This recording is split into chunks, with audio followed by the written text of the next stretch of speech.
കോഴിക്കോട് ഒരാൾക്ക് നിപ ബാധ സ്ഥിരീകരിച്ചതോടെ ആശങ്കയിലാണ് കേരളം. 43-കാരനായ ഇയാൾ ഗുരുതരാവസ്ഥയിൽ ഇപ്പോഴും വെന്റിലേറ്ററിൽ തുടരുകയാണ്. പ്രാഥമിക സമ്പർക്ക പട്ടികയിൽ വന്നവരോട് ക്വാറന്റൈനിൽ പോകാൻ നിർദ്ദേശിച്ചതായി ജില്ലാ കളക്ടർ അറിയിച്ചു. വൈറസ് ബാധയുടെ പശ്ചാത്തലത്തിൽ കോഴിക്കോട് കളക്ടറേറ്റിൽ പ്രത്യേക യോഗം ചേർന്നു.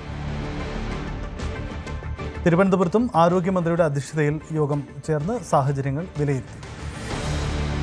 എം.എസ്. അനീഷ് കുമാർ ചേരുന്നു. അനീഷ്, ആവശ്യമെങ്കിൽ കേന്ദ്ര സംഘം തന്നെ വന്നേക്കും എന്ന ചില റിപ്പോർട്ടുകൾ കൂടി പുറത്തു വരുന്നുണ്ട്.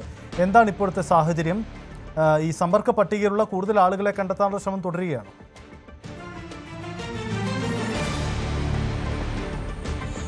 സജിത്ത്, കോഴിക്കോട്ടെ സ്വകാര്യ ആശുപത്രിയിൽ പ്രവേശിപ്പിച്ച 43 വയസ്സുള്ള ഫാറൂഖ് കോളേജ് സ്വദേശിയായ ആൾക്കാണ് രോഗബാധയുടെ ലക്ഷണങ്ങൾ പ്രകടമായത്. ഇതേ തുടർന്ന് കോഴിക്കോട് മെഡിക്കൽ കോളേജ് ആശുപത്രിയിൽ നടത്തിയ പരിശോധനയിൽ ഇയാൾക്ക് നിപ്പ വൈറസുകളുടെ സാന്നിധ്യം ഇയാളുടെ ശരീരത്തിൽ ഉണ്ട് എന്ന് കണ്ടെത്തുകയായിരുന്നു. ഇതേ തുടർന്ന് പൂനെയിലെ വൈറോളജി ഇൻസ്റ്റിറ്റ്യൂട്ടിലേക്ക് ഇദ്ദേഹത്തിൻ്റെ സാമ്പിൾ അയച്ചിട്ടുണ്ട്. അല്പസമയത്തിനകം ഈ സാമ്പിളിൻ്റെ പരിശോധനാ ഫലം വരും എന്നാണ് അറിയാൻ കഴിയുന്നത്. അതോടുകൂടി ഒരു ഔദ്യോഗികമായ ഒരു പ്രഖ്യാപനം ഈ നിപ്പ രോഗബാധയുമായി ബന്ധപ്പെട്ടുണ്ടാകും.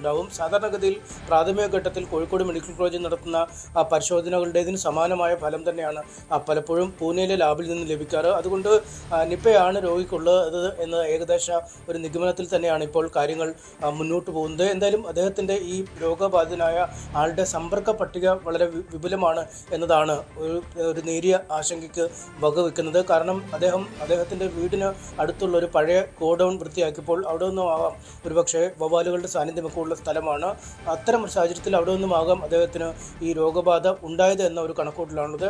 അതിനുശേഷം കുറച്ച് ദിവസങ്ങൾ കഴിഞ്ഞതോടുകൂടിയാണ് അദ്ദേഹത്തിന് പനി പോലുള്ള ചില രോഗലക്ഷണങ്ങൾ പ്രകടമായത്, നിപ്പയുടേതിന് സമാനമായ. പക്ഷേ ആദ്യഘട്ടത്തിലൊക്കെ ഈ പനി വരുമ്പോൾ പെട്ടെന്ന് ഇത്തരം ഒരു മാരക രോഗം ആണ് എന്നൊരു ചിന്ത ഉണ്ടാവില്ല. അദ്ദേഹം സമീപത്ത് തന്നെയുള്ളൊരു ചെറിയ ആശുപത്രിയിലാണ് ആദ്യം ചികിത്സയ്ക്ക് പോയത്. അവിടെ നിന്നുമാണ് പിന്നീട് സ്വകാര്യ ആശുപത്രിയിലേക്ക് പോയത്. അവിടെ വിപുലമായ സൗകര്യങ്ങളൊക്കെ ഉള്ള ഒരു ആശുപത്രിയാണ്. അവിടെ OP വിഭാഗത്തിൽ പോവുകയും മരുന്ന് വാങ്ങുകയും മടങ്ങിപ്പോവുകയും ഒക്കെ ചെയ്തു. പിന്നീട് വീണ്ടും പനി ശമിക്കാത്ത സാഹചര്യത്തിൽ തലവേദനയും ഛർദിയും അടക്കമുള്ള മറ്റ് നിപ്പയുടെ സാമ്യമുള്ള ലക്ഷണങ്ങൾ കൂടി കണ്ടു. പിന്നീടാണ് വീണ്ടും ഈ ആശുപത്രിയിലേക്ക് മടങ്ങിയെത്തുകയും അവിടെ OPയിൽ ചികിത്സ തേടി പിന്നീട് സ്കാനിങ്ങും എക്കോ അടക്കമുള്ള ടെസ്റ്റുകളൊക്കെ ചെയ്യുകയും ചെയ്ത് അങ്ങനെ അദ്ദേഹം ഒരുപാട് ആളുകളുമായി സമ്പർക്കത്തിൽ ഏർപ്പെട്ടിട്ടുണ്ട്. ഈ സ്വകാര്യ ആശുപത്രിയിൽ തന്നെ പ്രമുഖനായ ഒരു ഡോക്ടർ അടക്കമുള്ളവർ ഇപ്പോൾ ക്വാറന്റൈനിൽ പോയിരിക്കുന്നു എന്ന വിവരങ്ങളാണ് നമുക്ക് ലഭിക്കുന്നത്. ഒപ്പം അദ്ദേഹത്തിൻ്റെ വീട്ടിൽ അച്ഛൻ, അമ്മ, ഭാര്യ, 2 മക്കൾ, ഇങ്ങനെ കുടുംബത്തിൽ തന്നെ 5 ആളുകൾ ക്വാറന്റൈനിലേക്ക് പോയിരിക്കുന്ന ഒരു സാഹചര്യമുണ്ട്. ഈ കുട്ടികൾ സ്കൂളിൽ പഠിക്കുന്ന കുട്ടികളാണ്. അവർ സ്കൂളിലും മറ്റുമൊക്കെ കഴിഞ്ഞ ദിവസങ്ങളിലൊക്കെ പോവുകയും ചെയ്താണ്.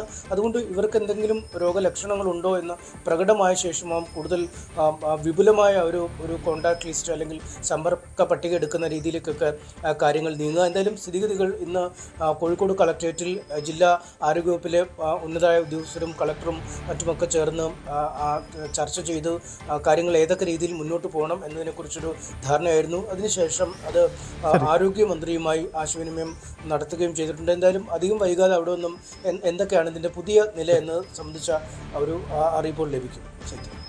നിപ ആശങ്കയിലാണ് കേരളം. കൂടുതൽ വാർത്തകൾക്ക് News 18 Keralam YouTube channel subscribe ചെയ്യുക.